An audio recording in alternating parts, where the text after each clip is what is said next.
लेकिन इन बातों के जवाबात मेरे पास नहीं थे। खैर काफ़ी अरसा मैं इन्हीं के पास रही, लेकिन 10 दिन ही गुजरे होंगे कि बीबी जी ने मेरे सामने एक शर्त रख दी। उन्होंने मुझसे कहा, अगर तुम्हें इस घर में मुस्तकिल तौर पर रहना है तो फिर तुम्हें ऐसा करना होगा कि तुम मेरे शौहर से शादी कर लो, वरना मैं यूँ किसी रिश्ते के बिना तुम्हें इस घर में नहीं रख सकती। तुम मेरे शौहर के लिए गैर महरम हो, और गैर महरम को वो कभी भी अपने घर में बर्दाश्त नहीं करते। उसकी बात सुनने के बाद मैं परेशान हो गई। अभी तक तो मेरे सर पर बाल नहीं आए थे, मैं गंजी हो चुकी थी, और वैसे भी बाहर की दुनिया अब मुझे कहाँ कबूल करने वाली थी कि हर किसी ने मुझ पर उंगलियां उठाई थी।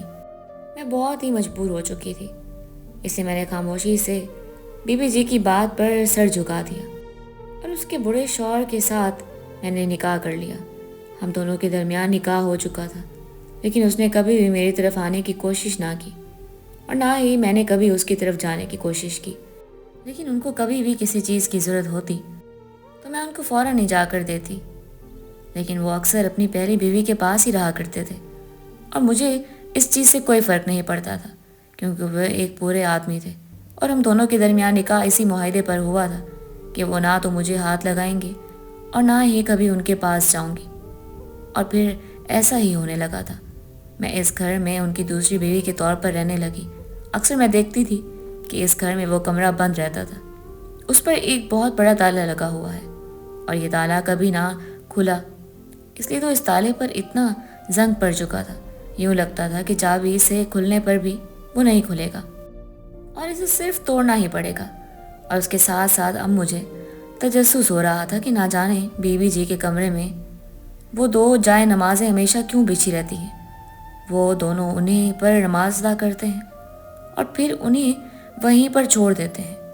मुझे तो बाबा ने यही सिखाया था कि जाए नमाज पढ़ने के बाद उसका एक कोना लाजमी तय कर देना चाहिए, वरना शायातीन उस पर नमाज पढ़ते हैं। खैर मैंने उनसे ये बात कही तो उन दोनों के रवैये मुख्तलिफ हो गए। मैं अगर उस कमरे में या फिर उस जगह के बारे में कुछ भी बात करने की कोशिश करती तो उन दोनों के चेहरे ही ख़राब होने लग जाते थे। मुझे यूँ लगता था जैसे उन दोनों को सवालात और जवाबात पसंद ही ना हो, इसलिए मैंने उनसे सवाल करना बंद कर दिए। लेकिन इन चीज़ों के बारे में मैं जानना बंद ना कर सकी, और जब घर में कोई मौजूद ना होता तो मैं जाकर उस ताले लगे कमरे के छोटे छोटे सुराखों से झांक कर देखना चाहती थी, लेकिन मुझे कभी भी वहाँ से कुछ भी दिखाई ना दिया। मैं उस कमरे के अंदर झांक कर देखूं कि आखिर इस कमरे में ऐसा क्या है। वो लोग मुझे इस कमरे में जाने ही नहीं देते। एक रोज़ अपने तजस्सुस के हाथों तंग आकर मैंने पूछ ही लिया, बीबी जी आखिर इस कमरे में क्या है जिसको आप लोग इतना छुपाते हैं कि आप लोग मुझे भी नहीं देखने देते। अगर इस कमरे का दरवाज़ा खोल देते तो मैं जाकर इस कमरे की सफाई ही कर आती। वो कितने सालों से यूं बंद पड़ा है। लेकिन मेरी इस बात को सुनते बीबी जी के चेहरे पर हवाएं उड़ गई थी। वो मुझसे कहने लगी, नहीं, इस कमरे को साफ नहीं करना, बस ये जैसे बंद है तो बंद ही रहे। और तुम फिर बार बार इस बारे में क्यों पूछती हो? आज के बाद तुम इससे मुतल्लिक मुझसे कोई सवाल ना करना, इसलिए खामोशी से अपना काम करो, अपने काम की तरफ तवज्जो दो। ये कहते हुए वो उठकर बाहर चली गई और मुझसे कहने लगी कि यहाँ मुझे बाहर कुछ काम है, मैं बाहर जा रही हूँ, तुम घर का ख्याल रखना, मैं जल्दी वापस आ जाऊँगी। वो ये कहकर बाहर चली गई। मौलवी साहब वैसे ही घर पर मौजूद ना होते। जैसे ही वो घर से बाहर गई मैंने जल्दी से उस कमरे का रुख किया और उस कमरे की छोटे छोटे सुराखों से झांकने लगी। आहिस्ता आहिस्ता उस कमरे में रोशनी फैलती गई और ये मेरे लिए बहुत तजस्सुस का बाइस था। मुझे सिर्फ वो वहाँ से रोशनी दिखाई दे रही थी। यूँ लगता था जैसे किसी ने इसका कोई दूसरा दरवाज़ा खोल दिया हो। मुझे साफ कुछ दिखाई नहीं दे रहा था, लेकिन मुझे परछाई सी दिखाई दी। यूँ लग रहा था यहाँ पर कोई मौजूद हो। और फिर कुछ सरगोशियों की आवाज़ें आने लगी। ना जाने क्या था, मुझे हैरत हो रही थी। ये कमरा तो इतना छुपा हुआ था और इस पर इतना बड़ा ताला ना जाने कितने सालों से लगाया गया था कि इतना जंग आलूद हो चुका था। फिर इस कमरे में कैसे और कौन जा सकता है? मैं भागती हुई दूसरी साइड से गई तो मैंने देखा कि वो कमरा हर तरफ से बंद ही था। तो फिर ऐसा क्या था कि इस कमरे में कौन था? मैं यकदम बहुत घबरा गई थी और मैंने जल्दी से अपने कमरे का रुख किया।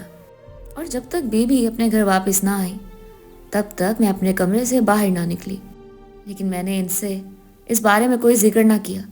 लेकिन वो मेरी परेशानी को भाप सी गई थी। मुझे परेशान देखते हुए वो कहने लगी कि लगता है तुम बहुत परेशान हो। लेकिन मुझे हैरत हुई थी कि वो मेरे चेहरे से और मेरी अंदरूनी कैफियत को कैसे समझ गए थे। मैंने कहा, नहीं बीबी जी, ऐसी कोई बात नहीं है, बस वैसे ही काम से थक चुकी हूँ। उसने मुझसे ये बात कहते सुना तो काफ़ी देर मेरे चेहरे पर कुछ खोजती रही और मैं खामोशी से सर झुकाए रही। फिर कुछ देर बाद कहने लगी, इस घर में छुपे राजों के बारे में ज़्यादा जानने की कोशिश मत किया करो। अगर बहुत ज़्यादा इन राजों में डूबोगी तो दोबारा निकल नहीं पाओगी, क्योंकि ये ऐसा शिकंजा है जो इंसान को अपने जाल में फंसा लेता है और फिर इंसान चाह कर भी इस चीज़ से बाहर नहीं आ पाता। इस बात का सुनना था कि मेरे पैरों तले से ज़मीन निकल गई थी। न जाने बीवी जी क्या कहना चाह रही थी। खैर मैंने उनकी बात को सुनी अनसुनी किया। फिर अगले रोज़ उठकर मैं घर के कामों में मसरूफ़ हो गई। बीबी जी ने ख़ास तौर पर मुझे इन जाए नमाज़ों को उठाने से मना किया था, लेकिन मैं तजस्सुस के हाथों मजबूर होकर जाए नमाज की तरफ बढ़ी और जो ही जाए नमाज उठाई मेरे पैरों तले से ज़मीन ही निकल गई थी। यूँ लग रहा था जैसे मेरे सर पर आसमान टूट पड़ा हो, क्योंकि सामने जाए नमाजों के नीचे एक घुंघरू पड़ा हुआ था और उस घुंघरू के साथ ही कुछ मुझे महसूस हुआ।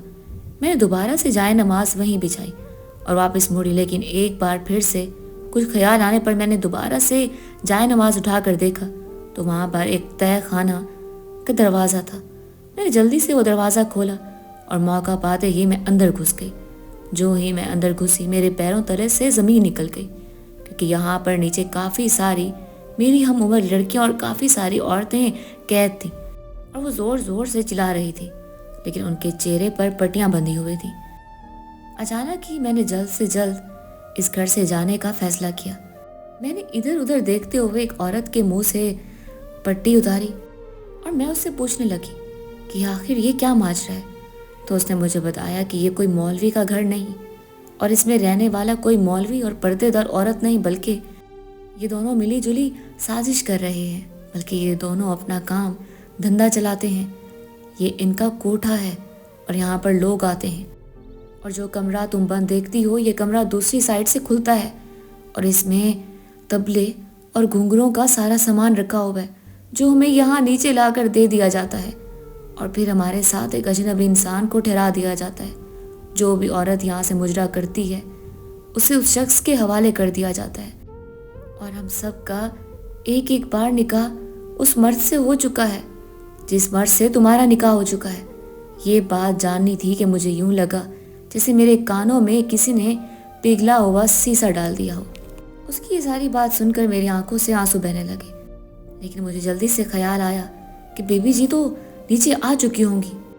मैंने इस बात को समझते हुए जल्दी से ऊपर जाने का फैसला किया और जल्दी से ऊपर आ गई। ये तो खुदा का शुक्र था कि बेबी अभी तक यहाँ पर ना आई। मुझे अब सब पता चला कि ये सब कुछ दिखावा कर रहे थे और अभी वो मुझे फंसाना चाह रहे थे, लेकिन ये सब कुछ गलत था। मुझे यहाँ पर ज़रूरत की हर चीज़ मुयस्सर थी और यहाँ पर उन दोनों के कमरे में तो एक टेलीफोन भी लगा हुआ था। मैंने मौका पाते ही जल्द से जल्द पुलिस को इतला देनी थी, इसलिए मैंने फ़ोन की तरफ बढ़ते हुए जल्दी से पुलिस का नंबर मिलाया और उन्हें इस घर के बारे में सारी मालूमात दे दी। मेरे हाथ बहुत ही कांप रहे थे और मेरी आंखों से आंसू बह रहे थे। अभी मैं कॉल पर बात कर ही रही थी कि बीबी जी अंदर दाखिल हुई और वो मेरी इस कार्रवाई से वाकिफ़ हो चुकी थी। उसकी आंखें इस तरीके से बाहर निकल रही थी जैसे वो अभी के अभी मुझे कच्चा चबा जाएगी। उसने मुझे पकड़ा और मेरे कान से यूँ पकड़ कर मेरे कान को मरोड़ा। मुझे यूँ लगा जैसे उसने मेरा कान मेरी खाल से उधेड़ दिया। मेरी आंखों से आंसू बह रहे थे और वो कह रही थी कि तुम्हारी इतनी हिम्मत कि तुमने पुलिस को कॉल की, अब तुम्हें मुझसे कौन बचाएगा। ये कहते हुए उसने मेरा गला दबाना शुरू कर दिया और मुझे मारना शुरू कर दिया। ये तो खुदा का शुक्र था कि उसके हाथ में ऐसी कोई चीज़ ना थी जिससे वो मेरा कत्ल कर सकती, लेकिन बहुत जल्द ही उसके हाथ में एक छुरी लग चुकी थी और उससे पहले کہ وہ میرے گلے پر رکھ کر میرا گلا کاٹ دیتی۔ پیچھے سے پولیس کے سائرن بجے اور ایک پولیس والا اندر داخل ہوا اور اسے یوں دھکا دے کر مجھ سے دور کر لیا۔ فوراً ہی پولیس نے بی بی جی کو پکڑ لیا۔ باقی کی پولیس پورے شہر میں ناکہ لگا کر کھڑی ہو گئی۔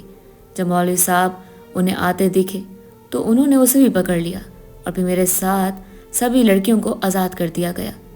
یہ سب لڑکیاں میری طرح ہی بے سہارا تھیں، اس لیے ہم سب عورتوں کے لیے ایک دارالامان قائم کیا گیا تھا جہاں پر ہم سب اپنی مرضی کی زندگی جیا کرتی تھی، اور یہاں پر ہمارے لیے ہمارے گھر کی ضرورت کی ہر چیز موجود تھی۔